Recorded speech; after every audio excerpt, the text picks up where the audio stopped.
ஆட்சிகள் மாறினாலும் சிங்கக்கொடி ஆதிக்கத்தை புலனாய்வு கட்டமைப்புகள் தவறுவதில்லை.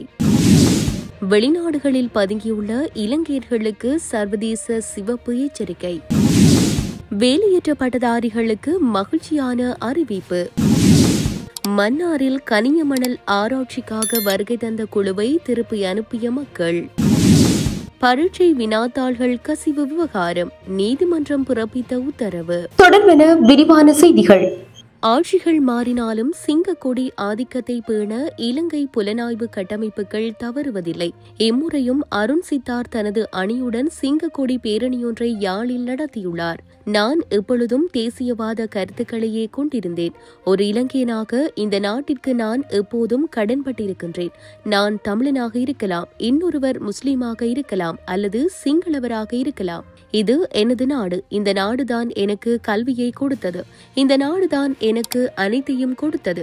அதனால் இந்த நாட்டிற்கு நான் கடன்பட்டிருக்கின்றேன் என விளக்கமளித்துள்ள அருண் சித்தார்த்துடன் ராணுவ புலனாய்வு முகவர்கள் பங்கெடுத்த பேரணி யாழ் நகரில் நடந்தேறியுள்ளது. கொழும்பில் அனுர சிங்க கொடியேற்றிய அதேவேளை மோட்டார் சைக்கிள் அணியை அருண் சித்தார்த் முன்னெடுத்துள்ளமையை முன்னுரிமைப்படுத்த அரசு புலனாய்வு அமைப்புகள் பாடுபட்டே வருகின்றன.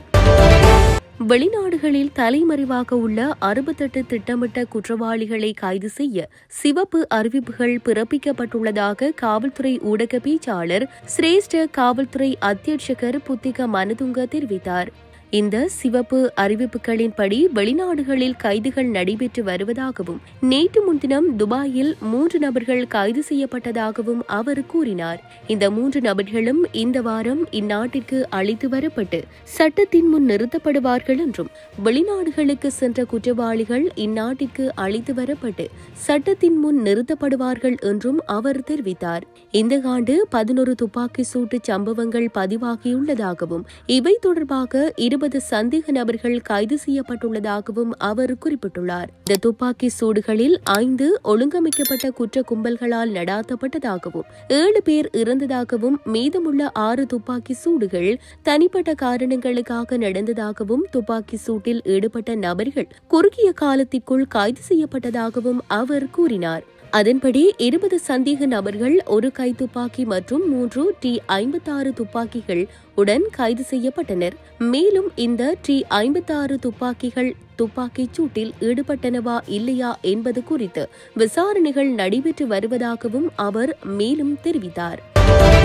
அரசு துறையில் 35,000 வேலையற்ற பட்டதாரிகளை நியமிக்க திட்டமிட்டுள்ளதாக துணை அமைச்சர் இரங்க குணசேகர அறிவித்தார். இந்த மாத இறுதியில் நாடாளுமன்றத்தில் சமர்ப்பிக்கப்பட உள்ள 2025 வரவு செலவு திட்டத்தில் இந்த திட்டம் சேர்க்கப்படும் என்று அவர் கூறினார். அரசு வேலைவாய்ப்பை நம்பி பட்டதாரிகள் இலங்கையில் வருடாந்தம் அரசு பல்கலைக்கழகங்களிலிருந்து வெளியேறும் பட்டதாரிகள் அரசு வேலைவாய்ப்பை நம்பியே இருக்கின்றனர். இவர்களின் எதிர்பார்ப்பிற்கேற்ப அரசால் வேலைவாய்ப்பை வழங்க முடியாதுள்ளதே என்பது உண்மையாகும். அண்மையில் கூட யாழ்ப்பாணம் வருகை தந்த ஜனாதிபதி அனுரகுமார திசாநாயக்கவிடம் வேலைவாய்ப்பை வழங்க கோரி பட்டதாரிகள் ஆர்ப்பாட்டம் நடத்த முயன்றமை குறிப்பிடத்தக்கது. இதனிடையே அரசு துறையை மட்டும் நம்பியிருக்க வேண்டாம் என வேலையற்ற பட்டதாரிகளுக்கு தொழில் அமைச்சர் பேராசிரியர் அனில் ஜயந்த பெர்னாண்டோ அண்மையில் வேண்டுகோள் ஒன்றை விடுவித்திருந்தமையும் குறிப்பிடத்தக்கது. மன்னார் வங்காளி கிராமத்தில் கடற்கரை பகுதியில் நேற்றைய தினம் மாலை கனிய மணல் ஆராய்ச்சிக்காக வருகை தந்த குழு ஒன்றை அக்கிராம மக்கள் அவ்விடத்திலிருந்து வெளியேற்றியுள்ளனர். நேற்றைய தினம் மாலை 2:30 மணியளவில் கனிய மணல் ஆராய்ச்சிக்காக குழு ஒன்று நானாட்டான் பிரதேச செயலாளர் பிரிவுக்குட்பட்ட வங்காளி கிராமத்தில் கடற்கரை பகுதியில் கனிய மணல் ஆராய்ச்சிக்காக வருகை தந்துள்ளனர். கிராமத்தில் உள்ள எந்த தரப்பிடமும் எவ்வித அனுமதியும் பெற்றுக் கொள்ளாமல் சுமார் 20 பேர் அடங்கிய குழுவினர் அவ்விடத்திற்கு வருகை தந்து கனிய மண் ஆராய்ச்சியை முன்னெடுத்துள்ளனர். இந்த நிலையில் சந்தேகம் கொண்ட கிராம மக்கள் அவ்விடத்திற்கு சென்று அவர்களுடன் விசாரணைகளை முன்னெடுத்த போது தாம் பல்கலைக்கழகத்தில் இருந்து வந்துள்ளதாகவும் கனிய மணல் ஆராய்ச்சியை மேற்கொண்டு ஆராய்ச்சி வெற்றி பெற்றால் கனிய மணல் அகழ்வு முன்னெடுக்க உள்ளதாகவும் அவர்கள் தெரிவித்தனர். இந்த நிலையில் அக்கிராம மக்கள் உடனடியாக வங்காளி பங்கு தந்தை அருட்தந்தை லக்கோன்ஸ் அடிகளாரின் கவனத்திற்கு கொண்டு வந்த நிலையில் அருட்தந்தை சம்பவ இடத்திற்கு வருகை தந்தார். ஆராய்ச்சிக்காக வருகை தந்த குழுவுடன் ஓய்வு பெற்ற கடற்படை அதிகாரி ஒருவரும் வருகை தந்திருந்தார். தாங்கள் உரிய அனுமதியை பெற்றுக்கொண்டு வருகை தந்ததாக குறித்த குழுவினர் குழுவினர் தெரிவித்த போதும் எவ்வித அனுமதியும் பெற்றுக்கொள்ளாத நிலையில் அவர்கள் வருகை தந்தமை தெரிய வந்துள்ளது.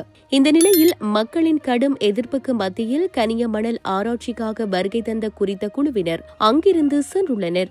மன்னார் தீவு பகுதியில் முன்னெடுக்கப்பட்டு வருகின்ற கனியமணல் அகழ்விற்கு மக்கள் தொடர்ச்சியாக எதிர்ப்பை முன்னெடுத்து வரும் நிலையில் மன்னார் தீவிற்கு வெளியில் பெருநிலப்பரப்பில் குறித்த ஆராய்ச்சி நடவடிக்கை முன்னெடுக்க இருந்தமை அக்கிராம மக்கள் மத்தியில் பாரிய விசனத்தை ஏற்படுத்தியுள்ளமை குறிப்பிடத்தக்கது. வடமத்திய மாகாணத்தில் தரம் 11ற்கான தவணை பரீட்சை வினாத்தாள்கள் கசிந்த சம்பவம் தொடர்பில் கைது செய்யப்பட்ட பதில் அதிபரை எதிர்வரும் 7ஆம் திகதி வரை விளக்கமறியலில் வைக்க உத்தரவிடப்பட்டுள்ளது. அனுராதபுரம் பிரதான நீதவான் நாலக சஞ்சீவ ஜெயசூரிய முன்னிலையில் அவர் நேற்று பிரசன்னப்படுத்தப்பட்டதை அடுத்து இவ்வாறு விளக்கமறியல் உத்தரவு பிறப்பிக்கப்பட்டுள்ளது. இந்த சம்பவம் தொடர்பில் சந்தேகத்தின் பேரில் கைது செய்யப்பட்ட பதில் அதிபர் 52 வயதுடைய அனுராதபுரம் தம்மின்னகுளம் பகுதியைச் சேர்ந்தவர் என குறிப்பிடப்படுகிறது. இதனிடையே வினாத்தாள்கள் கசிந்த சம்பவத்தால் அரசாங்கத்திற்கு ஏற்பட்ட நிதி இழப்பு 1.5 மில்லியன் ரூபாவை கடந்துள்ளதாக காவல்துறை நீதிமன்றத்தில் தெரிவித்துள்ளது. இந்த நிலையில் குறித்த சம்பவத்துடன் தொடர்புடைய ஏனைய சந்தேக நபர்களை உடனடியாக கைது செய்யுமாறு அனுராதபுரம் பிரதான நீதவான் காவல்துறைக்கு உத்தரவிட்டுள்ளார். இதேவேளை சமூக ஊடகங்களில் வினாத்தாள்கள் பரவுவது தொடர்பாக கிடைத்த புகாரின் அடிப்படையில் கடந்த மாதம் 28ஆம் தேதி குறித்த உப அதிபர் கைது செய்யப்பட்டிருந்தமை குறிப்பிடத்தக்கது. கட்டுநாயக்க விமான நிலையத்திற்கு நேற்று அதிகாலை வேளை வந்திறங்கிய இளம்பெண் ஒருவர் காவல்துறை போதைப்பொருள் தடுப்பு பிரிவு அதிகாரிகளால் கைது செய்யப்பட்டார். கொழும்பு தெமட்டகுட பகுதியைச் சேர்ந்த 32 வயதுடைய பெண்ணே கைது செய்யப்பட்டவர் ஆவார். ரூபாய் 39.3 மில்லியன் மதிப்புள்ள 262 எலக்ட்ரானிக் சிகரெட்டுகளை நாட்டிற்கு கடத்த முயன்றதாக தெரிவித்தே இவர் கைது செய்யப்பட்டுள்ளார். நேற்று அதிகாலை 2:35 மணிக்கு கோலாலம்பூரிலிருந்து மலேசியா ஏர்லைன்ஸ் விமானம் MH179 இவர் வந்துள்ளார். இதன்போது காவல்துறை அதிகாரிகள் அவரது பொதிகளை சோதனையிட்ட போது எலக்ட்ரானிக் சிகரெட்டுகளை கண்டுபிடித்தனர். கைது செய்யப்பட்ட அவர் காவல்துறை பிணையில் விடுவிக்கப்பட்டார். பிப்ரவரி 7ஆம் தேதி நீர்கொழும்பு மாஜிஸ்திரேட் நீதிமன்றத்தில் முன்னிலைப்படுத்தப்பட உள்ளார். திரிகோணமலை அக்போபுர பகுதியில் உள்ள வீட்டில் தனியாக வசித்து வந்த பெண்ணொருவர் உயிரிழந்துள்ளார். சந்தேகத்திற்கிடமான முறையில் இறந்து கிடந்ததாக கிடைத்த முறைப்பாட்டை தொடர்ந்து அக்போபுர போலீசார் விசாரணைகளை ஆரம்பித்துள்ளனர். அதற்கமைய உயிரிழந்தவர் 60 வயதுடைய பெண் என அடையாளம் காணப்பட்டுள்ளதாக போலீசார் குறிப்பிட்டுள்ளனர். சடலம் குறித்து நீதவான் விசாரணை நடத்தப்பட்டு பிரேத பரிசோதனைக்காக கந்தளாய் மருத்துவமனை பிணவரையில் வைக்கப்பட்டுள்ளது.